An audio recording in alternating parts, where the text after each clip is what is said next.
বিশ্রামগঞ্জে ঘটে যাওয়া অনভিপ্রেত ঘটনায় দোষীদের ছাড় দেওয়া হবে না। পুলিশ সঙ্গে সঙ্গে পরিস্থিতি নিয়ন্ত্রণে নিয়ে এসেছে।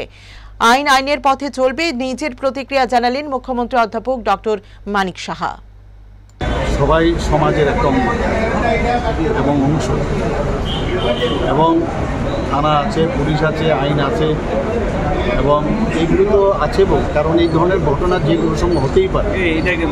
তো হওয়ার সাথে সাথে এখন দেখতে হবে যে কোনো অ্যাকশন আছে, এবং এটাকে অযথা অন্য রঙে এটাকে অনেকে চেষ্টা করে অন্য রঙে এটাকে রূপ দেওয়ার।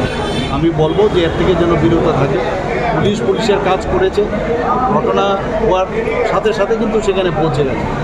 আপনারা সবাই জানেন অলরেডি যে এখানে 144 জারি, এখন এটাকে চেঞ্জ হয়েছে এখন, তো সেইভাবে সেখানে জারি করেছে, এবং পুলিশ কিন্তু চেষ্টা করেছে যে ওখানে যাতে যেটা হয়েছে এরকম হওয়া তো উচিত না, যে বিষয়ে হয়েছে সেটাও যেমন উচিত না, আবার যারা বাসে ছিল তাদেরকেও যেভাবে আক্রমণ করা হয়েছে সেটাও উচিত। তো সেইগুলো নিশ্চয়ই তদন্তে বেরিয়ে আসবে এবং আইনের পথে।